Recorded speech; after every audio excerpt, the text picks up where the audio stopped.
ভোগান্তিতে জনজীবন, যানজটে অচল ঢাকা। চাপ সামলাতে হিমশিম খাচ্ছে ট্রাফিক পুলিশ। রাজধানী ঢাকায় চলমান আন্দোলন ও সড়ক অবরোধের কারণে জনজীবন চরমভাবে ব্যাহত হচ্ছে। নগরীর একাধিক গুরুত্বপূর্ণ মোড়ে বিক্ষোভ ও অবস্থান কর্মসূচির ফলে সৃষ্টি হয়েছে দীর্ঘ যানজট, আর তা নিয়ন্ত্রণে রাখতে হিমশিম খাচ্ছেন ট্রাফিক পুলিশ সদস্যরা।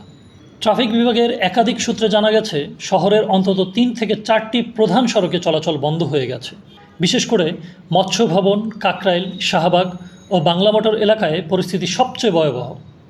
বিএনপির নেতাকর্মীরা ঢাকা দক্ষিণ সিটি কর্পোরেশনের নবনির্বাচিত মেয়র ইশরাক হোসেনের শপথ গ্রহণের দাবিতে মৎস্য ভবন ও কাকরাইল মোড়ে অবস্থান নিয়েছেন।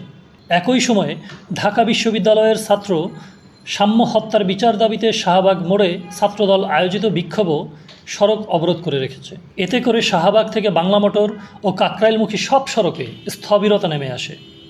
অন্যদিকে মিন্টো রোড সংলগ্ন ভিআইপি এলাকায় নিরাপত্তাজনিত কারণে বন্ধ রাখা হয়েছে গুরুত্বপূর্ণ সড়কগুলো, যার ফলে রোগী পরিবহন, কর্মজীবী মানুষের যাতায়াত এবং শিক্ষার্থীদের চলাচলে চরম দুর্ভোগ তৈরি হয়েছে। সরেজমিনে হোটেল ইন্টারকন্টিনেন্টালের সামনে দেখা যায় তাদের অনেক ধরনের ওয়ে আছে আন্দোলন করার। এইভাবে রাস্তাঘাট বন্ধ করে মানুষকে জিম্মি করা, এটা আন্দোলনের পর্যায়ে পড়ে না বলে আমি মনে করি। 5 তারিখের পর চিন্তা করছিলাম যে আমাদের বাংলাদেশটা অন্যরকম হবে, কিন্তু তারপরেও এই ভোগান্তি।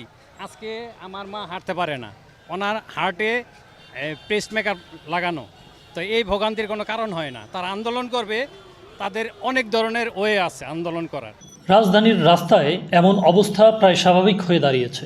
নাগরিক দুর্ভোগের পাশাপাশি অর্থনীতিতেও এর প্রভাব পড়ছে বলে মনে করছেন বিশ্লেষকরা। জরুরি ভিত্তিতে কার্যকর সংলাপ ও সমন্বিত পদক্ষেপ ছাড়া এই অচলাবস্থা কাটানো কঠিন হবে বলেই সতর্ক করছেন তারা। ধ্রুব চৌধুরী, রিপোর্টার্স 24, ঢাকা।